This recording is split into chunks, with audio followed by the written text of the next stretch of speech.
નમસ્કાર, ગ્લોબલ એક્સપ્રેસમાં તમારું સ્વાગત છે. હું આપની સાથે ચેતન. આજના અમેરિકાના તારીખ 28 એપ્રિલ 2026ના મુખ્ય સમાચારોની આપણે વાત કરીશું. અમેરિકામાં રહો છો, અમેરિકાના રોજના અપડેટ જાણવા માટે ગ્લોબલ એક્સપ્રેસને સબસ્ક્રાઇબ કરવાનું ચૂકતા નહીં.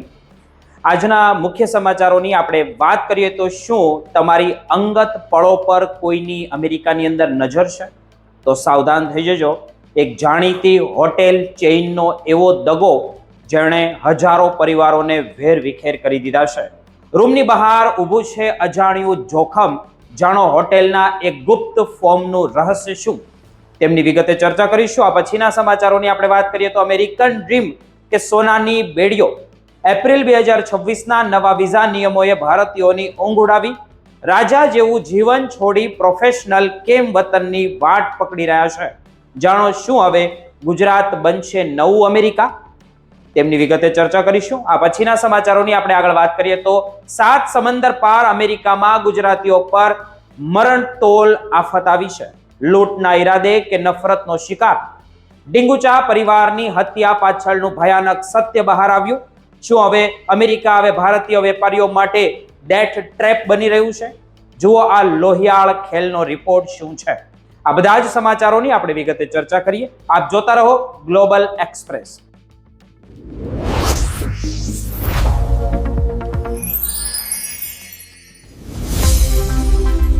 આજે અમે એક એવી ઘટના પરથી પડદો ઉઠાવવા જઈ રહ્યા છીએ જે જાણીને તમે કોઈ પણ મોટેલમાં કે હોટેલમાં, અમેરિકાની હોટેલ હોય કે મોટેલ, તેમાં રોકાતા પહેલા 100 વખત તમે વિચાર કરશો. જો તમે ગુજરાતી છો, એનઆરઆઈ છો તો ખાસ જોશો. કારણ કે આ વાત માત્ર એક હોટેલની નથી, પણ તમારી અંગત પ્રાઇવેસી અને સુરક્ષા સાથે જોડાયેલો એક બહુ મોટો કૌભાંડની છે. વોશિંગ્ટન રાજ્યમાં બનેલી આ ઘટના મોટેલ 6 નામની જાણીતી હોટેલ ચેઇન પર એવો ગંભીર આરોપ લાગ્યો કે તેણે પોતાના ગ્રાહકોનો વિશ્વાસ તોડીને તેમની ગુપ્ત માહિતી ગુપ્ત રીતે ઇમિગ્રેશન વિભાગને આપી દીધી હતી. આ કોઈ નાની વાત નથી, કારણ કે આ મામલો છેવટે $12 મિલિયન એટલે કે અબજો રૂપિયાના દંડમાં પરિણમ્યો છે. વોશિંગ્ટન સ્ટેટ વિરુદ્ધ મોટેલ 6 ઓપરેટિંગ એલપી નામના આ કેસમાં જે ખુલાસો થયો તે એકદમ ચોંકાવનારો છે. તપાસમાં બહાર આવ્યું કે આ મોટેલના મેનેજમેન્ટ અને કર્મચારીઓએ કોઈ પણ જાતના કાયદેસરના વોરંટ વગર ગ્રાહકની વિગતો અમેરિકાના ઇમિગ્રેશન એન્ડ કસ્ટમ એન્ફોર્સમેન્ટ એટલે કે આઈસ એજન્ટોને સોંપી દીધી હતી. મિત્રો, આ ઘટના માત્ર કોઈ એકાદ ભૂલ નહોતી, પણ એક આખું વ્યવસ્થિત રીતે ચાલતું નેટવર્ક હતું જે 2015 થી 2017 દરમિયાન સતત ચાલતું જ રહ્યું. વોશિંગ્ટનના બેલિંગહામ, એવરેસ્ટ, સિએટલ અને ટાકોમા જેવા વિસ્તારમાં આવેલી 7 જેટલી કોર્પોરેટ મોટેલ્સમાં આ પ્રથા રોજિંદા બની ગઈ હતી. આઈસ એજન્ટો વહેલી સવારે કે મોડી રાત્રે હોટેલ પર આવતા અને હોટેલના કર્મચારીઓ તેમને આખા દિવસના ગેસ્ટ લિસ્ટની પ્રિન્ટ કાઢીને આપી દેતા હતા. આ લિસ્ટમાં ગ્રાહકોના નામ, તેમની જન્મ તારીખ, room number, driving licence number, passport number, green card number અને ગાડીની પ્લેટના પણ નંબર લખેલા હતા. આ બધું જ કામ કોઈ કોર્ટના ઓર્ડર વગર માત્ર એક સામાન્ય ફોર્મ પર સહી કરીને કરવામાં આવતું હતું. અને સૌથી વધુ ચોંકાવનારી વાત તો એ છે કે એજન્ટો આ લિસ્ટમાં એવા નામો પર લાલ પેનથી ગોળ કુંડાળા કરતા હતા જે નામો વાંચતા લેટિનો કે મેક્સિકન મૂળના હોય તેવું લાગે, અને સીધું જ વંશીય ભેદભાવ અને પ્રોફાઇલિંગ ગણવામાં આવ્યું, કારણ કે માત્ર નામના આધારે કોઈની પ્રાઇવસીમાં દખલ કરવામાં આવતી હતી. વોશિંગ્ટન રાજ્યના બંધારણીય મુજબ દરેક વ્યક્તિની અંગત બાબતો સુરક્ષિત હોવી જોઈએ, પરંતુ મોટેલ 6 એ આ કાયદાનો સરેઆમ ભંગ કર્યો હતો. જ્યારે આ કેસ કોર્ટમાં ગયો ત્યારે એટર્ની જનરલ દલીલ કરી કે હોટેલે પોતાની પોલિસીમાં ગ્રાહકોને માહિતી સુરક્ષિત રાખવાનું વચન આપ્યું હતું, પણ હકીકતમાં તેઓએ પીઠ પાછળ મોટો દગો કર્યો છે. આ દગાના કારણે અનેક પરિવારો વેરવિખેર થઈ ગયા. તપાસમાં જાણવા મળ્યું કે ઓછામાં ઓછા 9 લોકોની ધરપકડ અને આ લિસ્ટના આધારે થઈ હતી. અને અનેક કિસ્સાઓ એવા પણ છે, અને તેમાંનો એક કિસ્સો તો એવો હતો કે જેમાં એક પિતા પોતાના 4 બાળકો માટે ક્રિસમસની ભેટો પેક કરવા માટે હોટેલમાં રોકાયા હતા અને હોટેલે તેમનું આ નામ આપી દીધું હોટેલે, અને જેમના કારણે તેમની ધરપકડ થઈ અને તેમને દેશ નિકાલ પણ કરવામાં આવ્યા. તેમની પત્નીએ હોટેલના રૂમમાંથી બાળકોની ભેટો જે એકલીએ લેવા જવું પડ્યું હતું. અન્ય એક કિસ્સામાં એક પિતા જ્યારે પોતાના બાળકો માટે કારમાંથી દૂધ લેવા નીચે આવ્યા ત્યારે જ એજન્ટોએ તેમની ધરપકડ કરી લીધી, કારણ કે હોટેલે પહેલેથી જ તેમની વિગતો આપી દીધી હતી. આ માનવીય કરુણતા એટલી મોટી હતી કે કોર્ટે હોટેલને મોટો આદેશ આપવો પડ્યો. અંતે મોટેલ 6 એ $12 મિલિયન સેટલમેન્ટ પર હસ્તાક્ષર કર્યા, જેમાંથી $10 મિલિયન થી વધુ રકમ અસરગ્રસ્ત ગ્રાહકોને વળતર તરીકે આપવાનું નક્કી કર્યું. આ વળતર અલગ અલગ શ્રેણીમાં વહેંચવામાં આવ્યું હતું. જેમની માત્ર માહિતી શેર થઈ હતી તેમને $50, જેમની પૂછપરછ થઈ તેમને $1000, અને જેમને જેલ કે દેશ નિકાલનો સામનો કરવો પડ્યો તેમને $7500 થી લઈને $2 લાખ સુધીનું વળતર આપવામાં આવ્યું. આ દરમિયાન લગભગ 1 લાખ જેટલા ગ્રાહકો આ વળતર માટે લાયક ઠર્યા હતા. આ ઘટનાની અસર માત્ર વોશિંગ્ટન પૂરતી સીમિત ન રહી, પરંતુ સમગ્ર અમેરિકામાં હોટેલ ઉદ્યોગ માટે એક દાખલો બેસી ગયો કે એમેઝોનમાં પણ આવી જ ઘટનાઓ બની હતી અને ત્યાં પણ હોટેલે $10 મિલિયન ચૂકવ્યા હતા.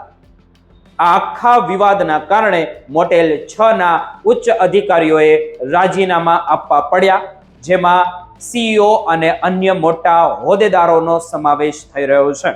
હવે નવી પોલિસી મુજબ કોઈ પણ હોટેલ કે હોય કે મોટેલ હોય તે વોરંટ વગર કોઈની પણ માહિતી પોલીસને આપી શકશે નહીં. કર્મચારીઓને ખાસ ટ્રેનિંગ આપવામાં આવી છે કે ગ્રાહકોની ગોપનીયતા જાળવવી એ તેમની સૌથી મોટી પહેલી પ્રાથમિકતા રહેશે કે જવાબદારી છે. વોશિંગ્ટન સરકારે આ ઘટના બાદ કીપ વોશિંગ્ટન વર્કિંગ એક્ટ નામનો એક કાયદો બનાવ્યો, જેમાં ભવિષ્યમાં કોઈ પણ સરકારી સંસાધનોનો ઉપયોગ આવી રીતે નાગરિકોની જાસૂસી કરવા માટે ન થાય. આ કિસ્સો આપણને શીખવે છે કે ડિજિટલ યુગમાં આપણી માહિતી જ આપણી સૌથી મોટી સંપત્તિ છે, અને જો કોઈ પણ કંપની તેનો દુરુપયોગ કરે તો તેને ભારે કિંમત ચૂકવવી પડે છે. હોટેલ ઉદ્યોગ માટે હવે માત્ર રૂમની સફાઈ કે સુવિધા મહત્વની નથી, પણ ગ્રાહકોનો ડેટા સુરક્ષિત રાખવો એ પણ કાયદેસરની ફરજ બની ગઈ છે. જો તમે પણ કોઈ હોટેલમાં રોકાતા હોવ અમેરિકાની અંદર અને ગુજરાતી હોવ કે ઇમિગ્રેટ્સ છો કે ભારતીય છો, તો તેની પ્રાઇવસી પોલિસી ચોક્કસ વાંચો અને જાણો તમારી વિગતો ક્યાં અને કેવી રીતે તે લોકો વાપરે છે કે વાપરવામાં આવે છે, કારણ કે એક નાનકડી ભૂલ કોઈના પરિવારને બરબાદ કરી શકે છે. આ કેસના કારણે આજે લાખો લોકોએ ન્યાય તો મળ્યો, અને અમેરિકાની હોટેલમાં હવે કોઈ પણ ગ્રાહકને જાતિ કે નામના આધારે નિશાન બનાવી શકાશે નહીં. આ લડાઈ માત્ર પૈસાની નહોતી, પણ માનવ અધિકારો અને સન્માનની લડાઈ હતી, જે અંતે ગ્રાહકોની જીત સાથે પૂરી થઈ છે. આજે આ કેસ એક માઇલસ્ટોન સમાન છે, જે સમગ્ર વિશ્વને સંદેશ આપે છે કે કાયદો ગમે તેટલો મોટો હોય પણ તે પ્રાઇવસીના અધિકારથી ઉપર નથી.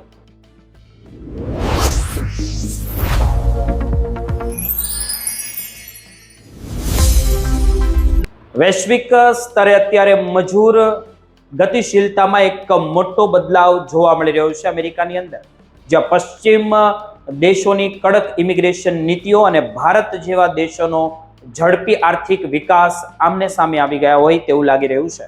એપ્રિલ 2026 સુધીમાં અમેરિકામાં રહેતા ભારતીય સમુદાય માટે જે આશાઓ હતી તે હવે એક પીડાદાયક વળાંક પર આવી ગઈ હોય તેવું લાગી રહ્યું છે.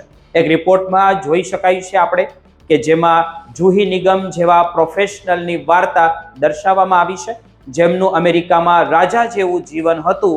એલવિઝાના કડક નિયમોના કારણે રાતોરાત તેમનું જીવન એકદમ વેરવિખેર થઈ ગયું.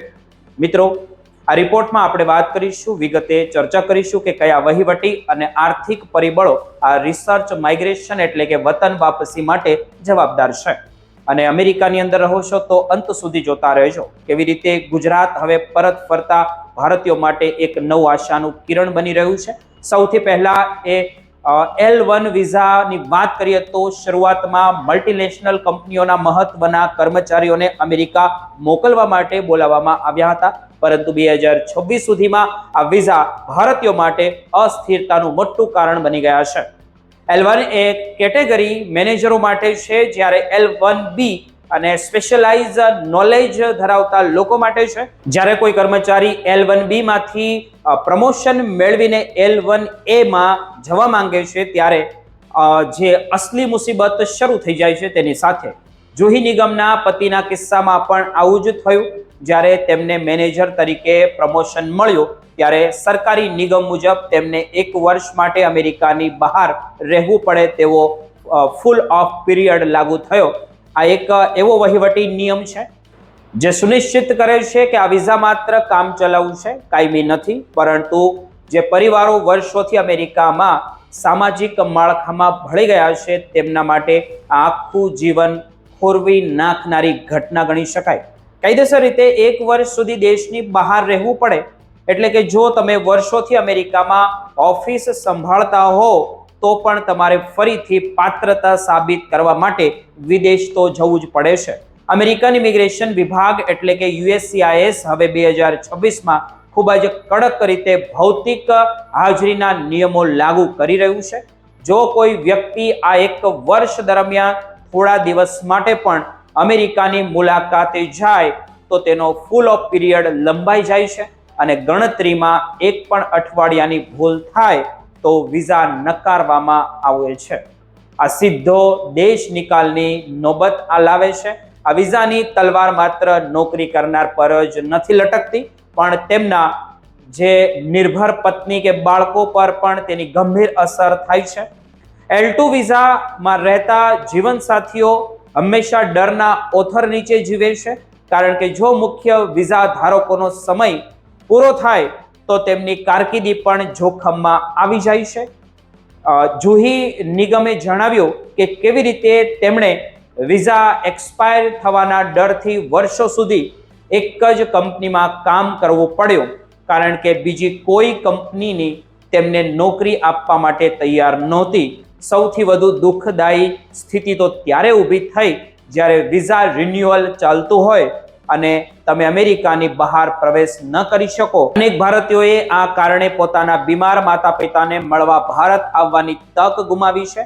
આ મજબૂરી અને વિહર હવે ઘણા લોકોને અમેરિકન ડ્રીમ છોડીને ભારત પરત ફરવા મજબૂર કરી રહ્યા છે. દર 2 વર્ષે વિઝા રિન્યુઅલ કરાવવાની આ પ્રક્રિયાને ગોલ્ડન ફેન્ડફક્સ એટલે કે સોનાની બેડીઓ કહેવામાં આવે છે.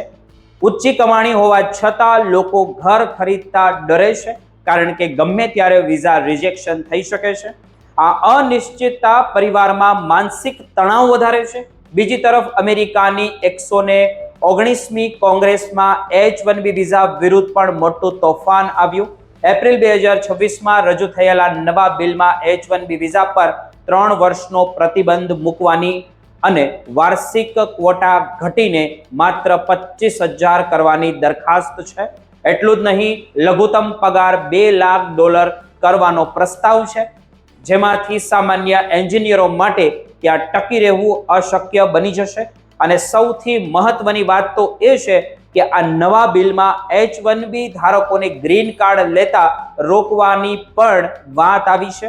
આ બધા જ કારણોથી ભારતીયોમાં હવે ફાળ પડી છે અને તેમને લાગે છે કે હવે અમેરિકા તેમના માટે સુરક્ષિત ભવિષ્ય નથી. ગ્રીન કાર્ડનો બેકલોગ અત્યારે એટલો વધી ગયો છે કે ભારતીયો માટે તે મેળવવું ગણિતની દ્રષ્ટિએ અશક્ય બની ગયું છે તેવું લાગે છે. એપ્રિલ 2026ના બુલેટિન મુજબ એડવાન્સ ડિગ્રી ધરાવતા ભારતીયોને ગ્રીન કાર્ડ મેળવવા માટે હજુ 12 વર્ષની રાહ જોવી પડી શકે છે. આ ભેદભાવના કારણે હવે પ્રતિભાશાળી યુવાનો વતન વાપસી કરી રહ્યા છે. જ્યારે અમેરિકામાં દરવાજા બંધ થઈ રહ્યા છે ત્યારે ગુજરાતમાં ખાસ કરીને સુરત, અમદાવાદ, રાજકોટ, વડોદરા ઇકોનોમિક રિજન એટલે કે SERમાં નવી આશાઓ જન્મી રહી છે. સુરત અને અમદાવાદ હવે 2047 સુધીમાં $1.5 ટ્રિલિયન ઇકોનોમીમાં આગળ વધવા જઈ રહ્યું છે અને ગુજરાત સરકાર રસ્તાઓ અને માળખાગત સુવિધાઓ માટે અબજો રૂપિયા ખર્ચી રહી છે. એકલા એપ્રિલ 2026માં જ મુખ્યમંત્રી ભૂપેન્દ્ર પટેલે 1885 કરોડ રૂપિયાના રસ્તાના પ્રોજેક્ટને મંજૂરી આપી છે, જે સુરત, ભરૂચ, નવસારી અને વલસાડ જેવા વિસ્તારોને જોડશે. સુરત મેટ્રોનું કામ પણ તેજ ગતિએ ચાલી રહ્યું છે અને ડ્રીમ સિટી સુધી ટ્રાયલ પણ રન પર ચાલુ થયા છે. આ મેટ્રોના કારણે હજીરા જેવી મોટી ઇન્ડસ્ટ્રીયલ બેલ્ટમાં ટ્રાફિક સમસ્યાઓ હળવી થશે. હજીરા અત્યારે રિલાયન્સ, એલડીએનટી, અદાણી અને ઓએનજીસી જેવી કંપનીઓનું ગઢ છે. જો કે ત્યાં મજૂર આંદોલનો અને ટ્રાફિકો જામ જેવી સમસ્યાઓ ઊભી થાય છે, પણ તેવી સમસ્યાઓમાં જો તમે અમેરિકાથી અહીંયા આવો છો તો તમને ઘણો ફાયદો જોવા મળે છે. તમારે કોઈને કંઈ કમેન્ટ હોય તો નીચે કરી શકો છો. ચાલો ફરીથી મળીશું નવા વિડીયો સાથે.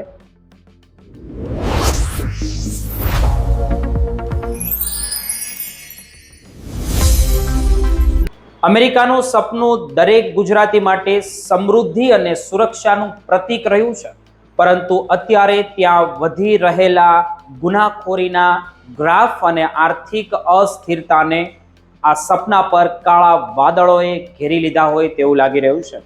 આજે અમે તમને જ્યોર્જિયાના મેટર શહેરની એક એવી ઘટના વિશે જણાવવા જઈ રહ્યા છીએ, જ્યાં એક સામાન્ય સવાર અચાનક જ મોત અને જિંદગીની લડાઈમાં ફેરવાઈ ગઈ હતી. પણ આ માત્ર લૂંટની સાદી વાત નથી. આ વાત છે કે એવા ગુજરાતી યુવાનની જેમણે મોત સામે હોવા છતાં પોતાની તીક્ષ્ણ બુદ્ધિથી ન્યાય અપાવ્યો. જ્યારે નાકાબંધી લૂંટારાઓ બંદૂકની અણીએ કેશ માંગી રહ્યા હતો, ત્યારે તેને ખબર નહોતી કે કાઉન્ટર પાછળ ઉભેલો માણસ માત્ર પૈસા નથી ગણી રહ્યો, પણ લૂંટારાના અસ્તિત્વની દરેક નાની વિગતો પોતાના મગજમાં નોંધી રહ્યો છે. 25મી એપ્રિલની એ સવાર 8 વાગ્યાની આસપાસ જ્યારે મેટર શહેરમાં આવેલ એક ગુજરાતી પરિવારના કન્વીનિયન્સ સ્ટોર પર કામકાજ શરૂ થયું હતું, ત્યારે વાતાવરણ એકદમ શાંત હતું. છેલ્લા 5 વર્ષથી પોતાના ભાઈના સ્ટોર પર કામ કરતા ગુજરાતી યુવાન માટે આ એક સામાન્ય દિવસ હતો, પણ અચાનક જ એક શ્વેત માણસ સ્ટોર પર ઘૂસ્યો અને સીધો કાઉન્ટર પર આવીને પિસ્તોલ તાણી દીધી. સીસીટીવી ફૂટેજમાં ઘણું બધું સાબિત થયું કે ત્યાં બચાવ માટે કોઈ કાચનું સેફટી પાર્ટીશન નહોતું અને યુવાન પાસે ભાગવાની કોઈ જગ્યા નહોતી. લૂંટારાઓએ બંદૂકની અણીએ $500 રોકડા અને $800 કિંમતી વસ્તુ વેપ એટલે કે ઇલેક્ટ્રોનિક સિગારેટની માંગણી કરી. કુલ $1300 લૂંટ ચલાવીને લૂંટારાઓ ત્યાંથી ભાગી છૂટ્યા હતા. સામાન્ય રીતે કોઈ પણ વ્યક્તિ આવી ઘટના પછી આઘાતમાં સરી પડે, પણ આ ગુજરાતી યુવાનનો અસલી ખેલ તો હવે શરૂ થવાનો હતો. તેમણે લૂંટારાની આંખો પરથી ઓળખી લીધું હતું કે આ કોઈ અજાણ્યો શખ્સ નથી, પણ સ્ટોર પર નિયમિત આવતો ગ્રાહક જ હોવો જોઈએ. તેણે પોલીસને જાણ કર્યા પછી બેસી રહેવાને બદલે તરત જ છેલ્લા 7 દિવસના સીસીટીવી ફૂટેજ તપાસવાનું શરૂ કર્યું અને તેની મહેનત રંગ લાવી. તેને એ જ બાંધાનો માણસ અને તેની શંકાસ્પદ ટ્રક ફૂટેજમાં મળી આવી હતી, જેમાં તેની નંબર પ્લેટ એકદમ સ્પષ્ટ રીતે તેમાં દેખાઈ રહી હતી. આ પુરાવા સાથે જ્યારે પોલીસને જાણ કરવામાં આવી, ત્યારે ગણતરીને કલાકોમાં જ એ આરોપીની ધરપકડ કરી લેવામાં આવી હતી. આ ઘટના ભલે સુખદ રીતે પૂરી થઈ ગઈ, પણ તે અમેરિકામાં વધી રહેલા જે મોંઘવારી અને ડ્રગ્સની સમસ્યા છે તે તરફ આંગળી ચીંધે છે. આજે અમેરિકામાં લોકો નશાની આદત પૂરી કરવા માટે પૈસા લૂંટી જતા આવા હિંસક ગુનાઓ કરી રહ્યા છે. આ પહેલા પણ 2025ના વર્ષમાં ટેનેસીમાં લૂંટ દરમિયાન પ્રિન્સ પટેલની નિર્મમ હત્યા કરવામાં આવી હતી, જે ડિંગુચાનો વતની હતો. અને સાઉથ કેરોલિનામાં કિરણબેન પટેલને પણ લૂંટારાઓએ પોતાની ગોળીઓનો શિકાર બનાવ્યા હતા. આ હૃદયદ્રાવક ઘટનાઓ દર્શાવે છે કે વિદેશમાં વસતા આપણા ગુજરાતી ભાઈ બહેનો કેટલી જોખમી પરિસ્થિતિમાં પોતાનું ત્યાં ગુજરાન ચલાવી રહ્યા છે. જ્યોર્જિયાનો આ કિસ્સો ગુજરાતીઓની અદ્ભુત હિંમત અને સૂઝબૂઝ સાથે ઉત્તમ ઉદાહરણ પાઠવે છે.